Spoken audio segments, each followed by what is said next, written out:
Hey everyone, JC here. Today's video is about Boeing. So Boeing has been a lot in the news recently for all the wrong reasons. And yeah, it started with a bunch of accidents, and then, doors started to detach themselves. I think there was a problem with a wheel recently as well. And the most recent thing is that it suddenly started dropping out of the sky while the pilots could recover, but still, it's not normal that all these problems are happening. So I think like what you can say is, look, if it's just one thing, for example, like maybe the first incident, you could say, well, maybe it's like corporate sabotage or something like that. But the problem is these issues have been happening again and again. So it's not just a one off, it's a systemic issue with Boeing. And I think it's at the point now where if I have to fly somewhere, I don't fly anywhere because I'm sick right now. And I've been sick for a while, unfortunately. But I think I'm at the point where if I fly somewhere and if they, propose a Boeing, like a Dreamliner or a Max, I'd be like, probably not, guys. Do you have something else? Airbus or something like that could be safer. Because I just don't trust these latest planes. They have so many issues, and I just don't really trust them.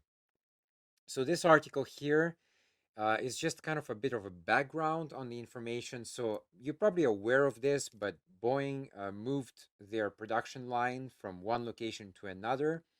And of course, you can imagine that just that alone has a bunch of issues associated with that. Moving is not simple. I mean, moving a company, let's say, moving all the parts, it's not straightforward, okay? So some things are going to get mixed up, and you know how people are. I mean, we try to be careful, of course, but there's always some mistakes that are going to be made. And yeah, so they basically moved to North Charleston in South Carolina, and that means that the previous facility in Everett has pretty much almost been shut down, I think, completely, or at least partially. And a lot of people have lost their jobs. And the other interesting thing about this one is that the South Carolina factory, so the new one, it's not unionized, okay? But the Everett one was. And this is very consistent with what's been happening in the States for decades. We have this big fight against unions, okay? The union membership has been declining, I think, since probably the 70s or so. And that's kind of part of the problem as well, because at least the union provided some kind of security against corporations. But without the union, yeah, you basically have no protection. Whatever the corporation decides, you're basically screwed now. So that's a bit of the background on what's going on.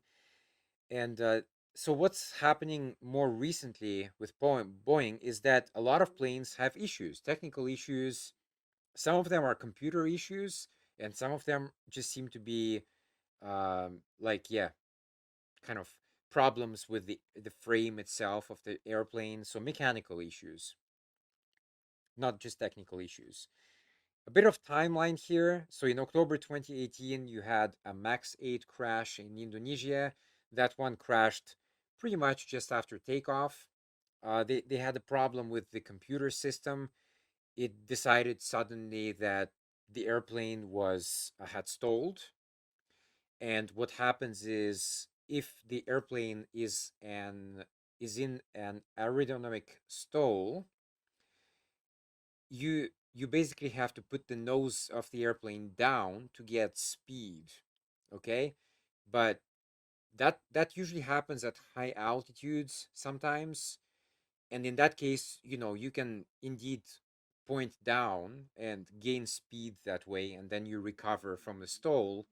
But unfortunately, if that happens during takeoff, you have no space to maneuver, so the airplane is going to go down and crash, okay? And that's what happened here. That was a computer issue. And what happened after that one is that if you look here, and that's from Wikipedia, they got grounded for about 4 months. Okay, so after that 4 months, there was nothing. And apparently, supposedly, they used that time to figure out what happened. And they said that now it's okay, the problem is fixed, and the planes can go back into operation. But the interesting thing is, it's not the FAA that told them to do that. It was Boeing that said to themselves, basically, okay, we're going to investigate ourselves, we're going to check all the errors, etc., and then we're going to basically recertify ourselves, and then we can fly again.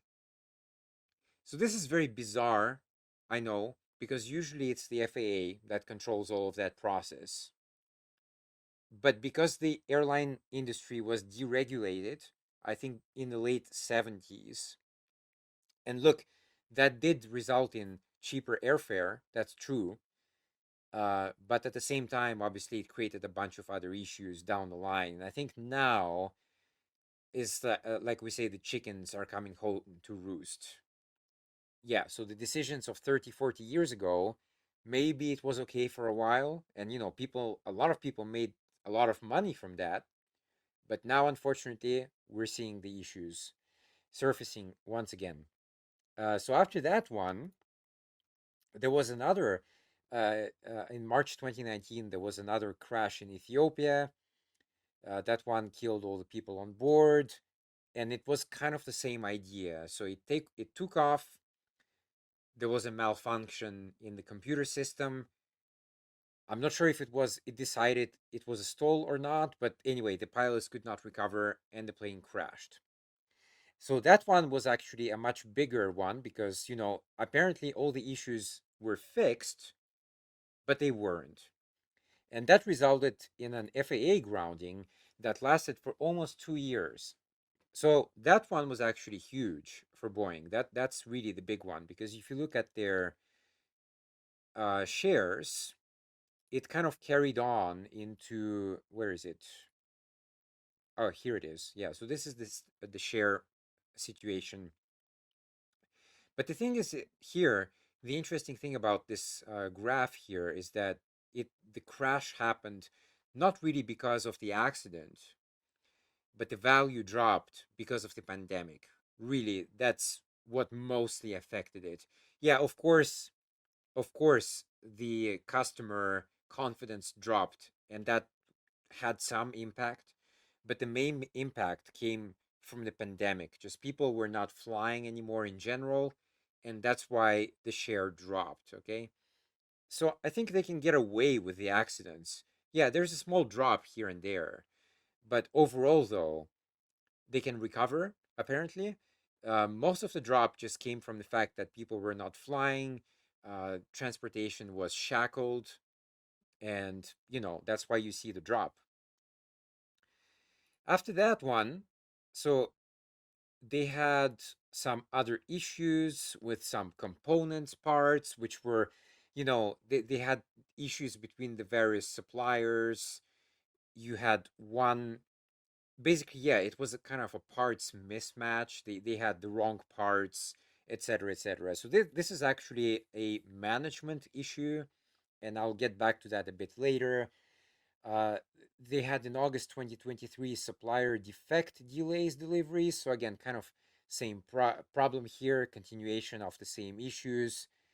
Resulted, yeah, they had problems with holes that were not drilled properly in the bulkhead. So these are the airplane itself. Okay, it's not one part. I mean, eventually it's one part, yes, but it's assembled in multiple parts, and these parts are attached using rivets. I think that's what the name is. And to put them in, you need to drill hole into the fuselage, basically into various parts around the fuselage, and that's how it's attached. Okay. Well, if the hole is not right, then the parts will not fit, or the parts, if they're like too big for the hole. They might you can still kind of put them in, but look, we do that at home sometimes. We try to put something like that, and it's gonna damage the component. Okay, it's gonna make like small um I forgot the name for that, but it makes kind of like small fractures around it. And eventually, because the airplane goes up into the air very high up, there's a change of pressure, and that change of pressure can make those cracks grow larger and larger and larger until they rupture. And we've seen that in the past as well. Fatal accidents involving that. Stress fractures, I believe that's what it's called. And then recently we had the problem with the door. So that was in January 2024. There was a door that, you know, decided to separate itself from the plane. And that was again because they didn't use proper bolts, or some bolts were not properly attached, basically. Anyway, this is a this is not a one-off. This is a problem, a systemic problem that has been going on for quite a while. And I personally don't trust them. I really don't trust them anymore. They need to make a lot of effort to gain my trust back. I mean, Boeing overall, it's reliable, yes, but recently, these problems are very, very worrying. And finally, I want to finish with this story. Now, this story, this is like Russia type bullshit, you know? Like in Russia, we always complain about, oh, some kind of weird, some kind of blogger or some politician gets basically assassinated. Well, they say it's suicide usually in Russia. He fell down, he fell out of the window or something like that. But we know what's going on, okay? We're not dumb, we're not idiots, we can figure it out.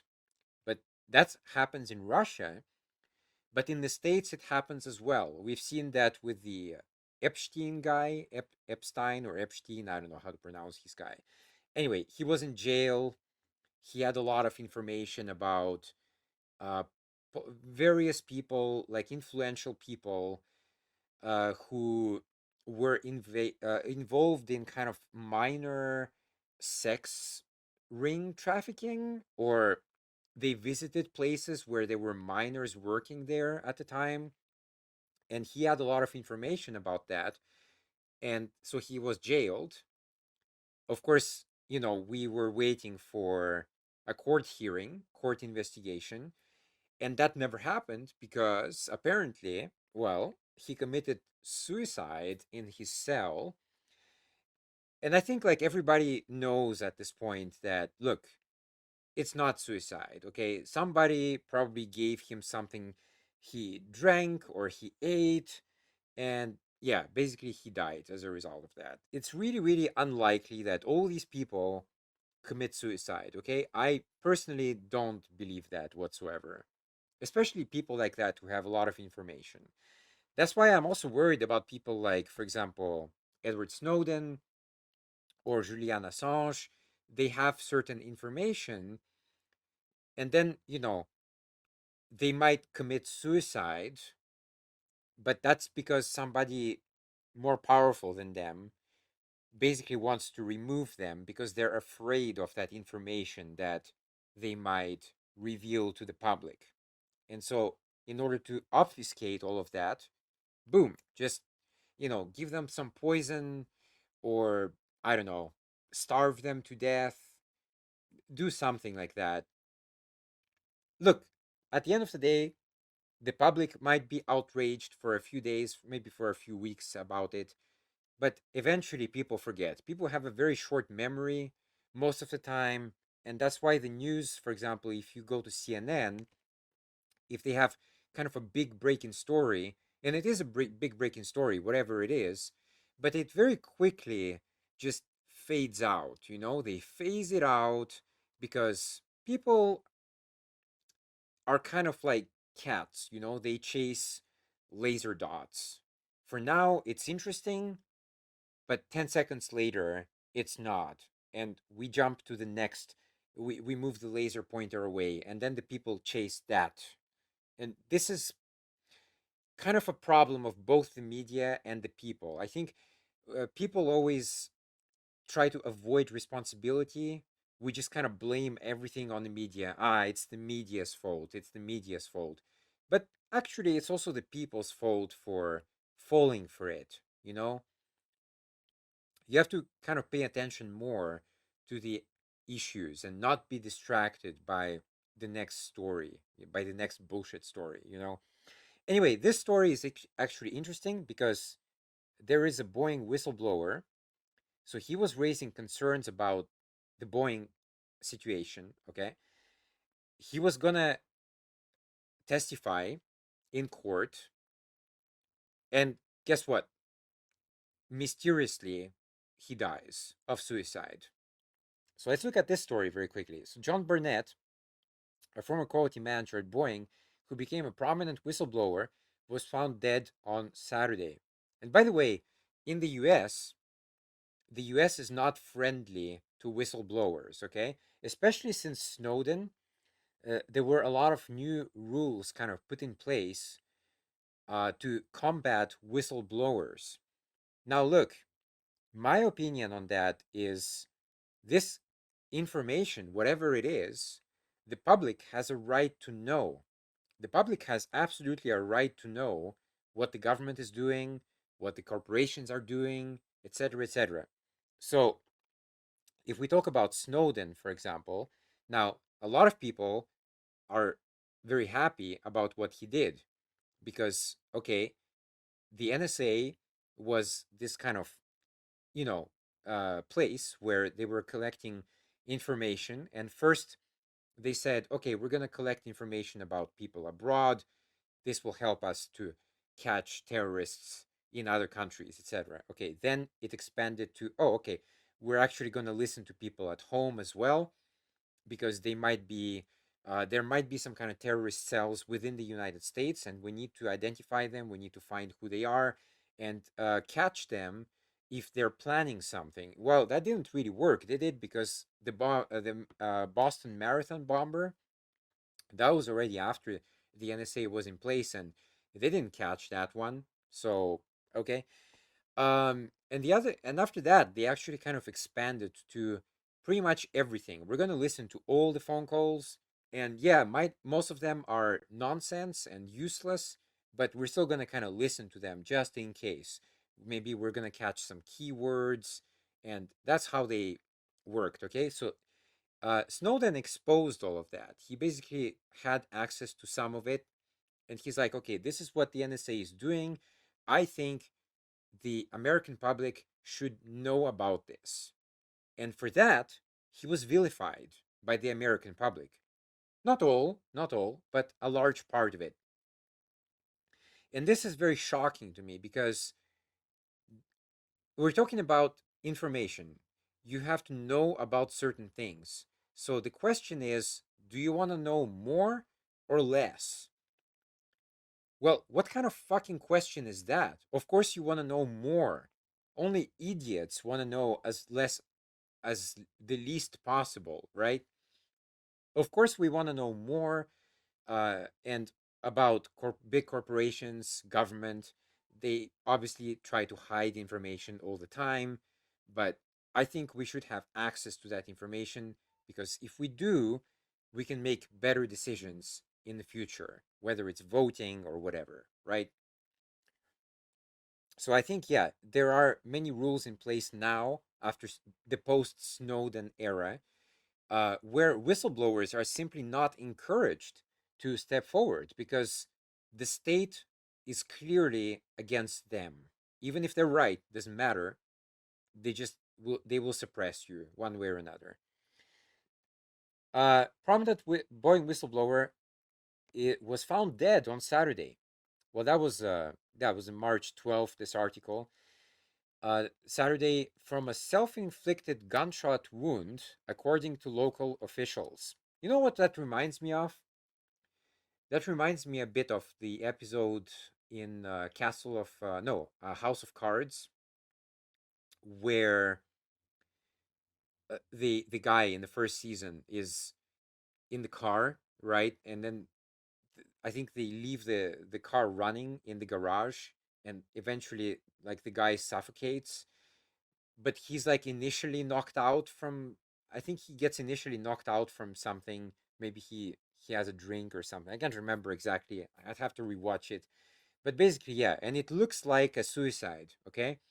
It's made look like a suicide, but of course it's not. It's a murder.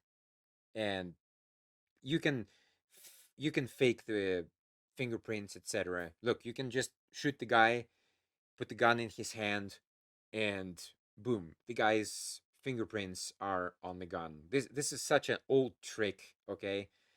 So it would not surprise me if that was the same here. So we have to jump a bit down here. So he was supposed to be questioned by lawyers on Friday. They were scheduled to continue the deposition on Saturday morning, but that never happened because on Saturday morning, he was basically found dead in his pickup truck in the hotel parking lot. That's really suspicious, isn't it? I mean, for me, that's very suspicious anyway. The Charleston's coroner office confirmed the death, which it said appeared to be a result of self-inflicted gunshot wound. Detectives are actively investigating the case, blah, blah, blah. This is just kind of fluff, you know. And the experience at Boeing has deeply affected him. It was really weighing on him what was going on and reliving all these things that had happened and the stress it had caused. So that's what his lawyer said. Trial was set for June, I should say. What John wanted was at least for it to make a difference. We are saddened by. Oh, Boeing said. So this is very interesting. Boeing said, "We are saddened by Mr. Burnett's passing, and all our thoughts are with his family and friends." Yeah, I'm sure of that. Yeah, sure. So you have to jump down a little bit here. Mr. Barnett's concerns about quality issues at Boeing were featured prominently in the New York Times, and that's in fact where this information is as well, as examples of widespread problems with the company's manufacturing. In 2019, he had discovered clusters of titanium slivers that were hanging over flight controls wires in some planes. Those slivers were produced when fasteners were fitted into the nuts. He said in interviews that he repeatedly urged his bosses to remove the slivers, but that they refused and moved him to another part of the plant. Okay. Um, Boeing said at the time that it was complying with that directive and was working with a supplier to improve the design of the nut, but the company said that the issue did not present a flight safety issue. Okay, so that goes back to what I was saying at the beginning. So this was not like a third party investigating them, okay, and telling them what to do, what to check, and checking the results. This was Boeing doing all of that. So they were checking themselves and then they said, "Oh, everything is good. We said so." And this is just so bizarre that it happened in such a manner. There was nobody fact checking the fact checker. You see, there was no oversight. There was no overview of the situation. In 2019, he also reported to management that defective parts had gone missing, raising the possibility that they had been installed in planes.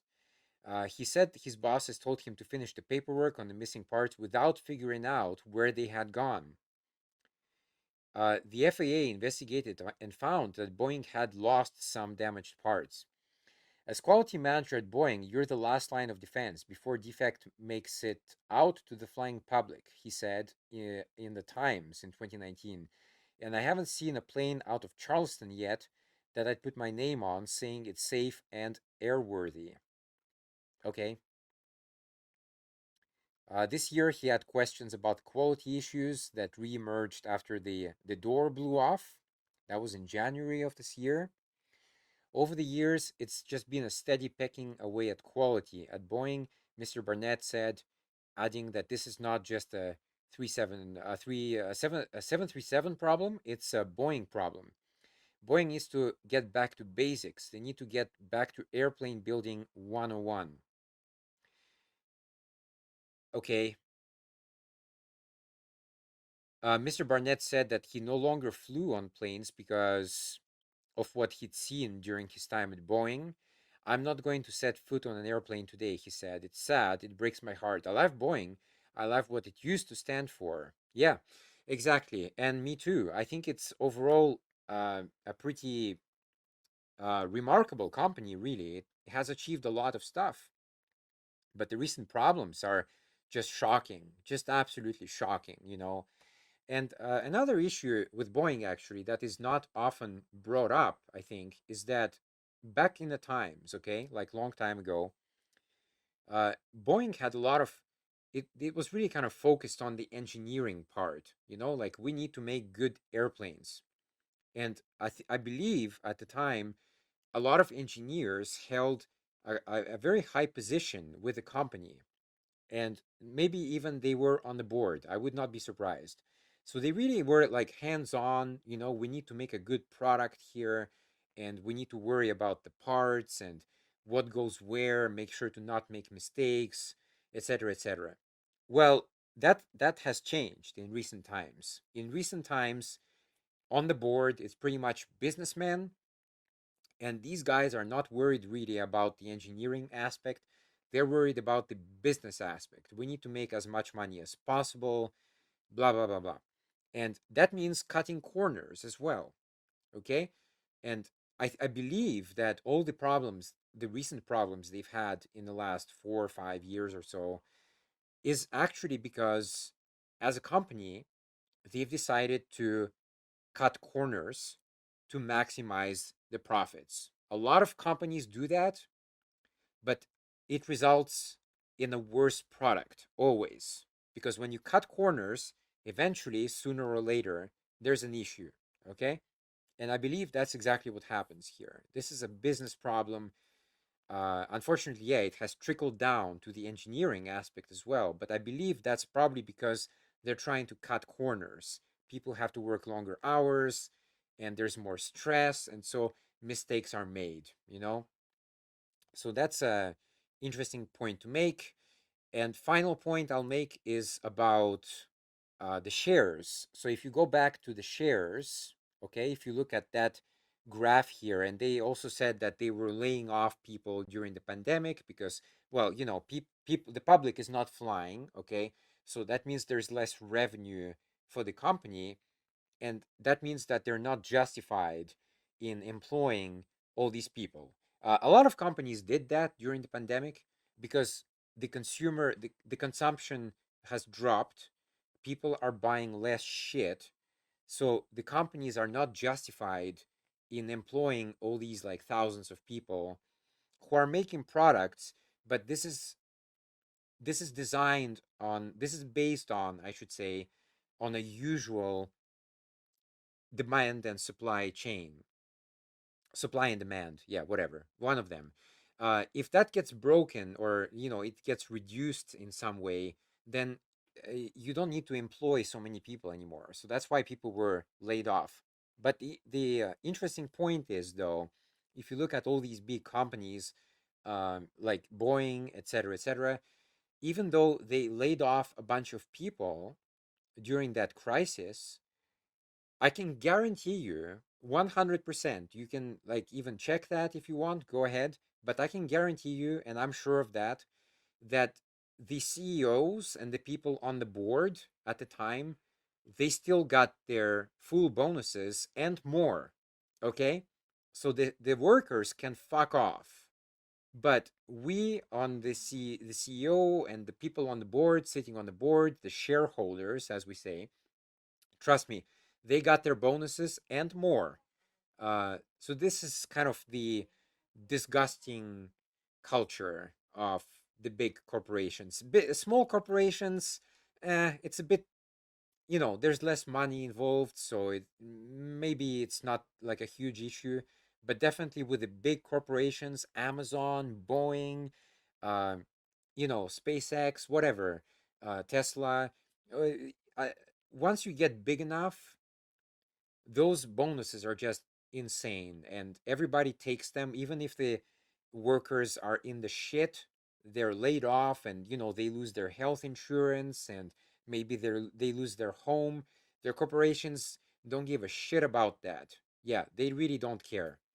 And that's kind of the sad reality we live in today. So I think probably more unions would be good. I know that unions have their issues as well. Okay, unions are not perfect, but I think some kind of protection net, safety net for the workers is really essential. And a lot of workers right now just have no safety net whatsoever. If you lose the job, it's kind of like a domino effect. You lose everything one by one, and maybe that's something to consider for the future. All right, guys, that's it for the video today. I hope I gave you enough information. I will definitely put the links to all the articles in the description so you can go and read that for yourself. But yeah, what do you think about Boeing? What are you like? Do you think they will recover, or do you think these problems will continue for a while? Let me know in the comments, and I'll catch you on the next video. Bye bye. Thanks for watching.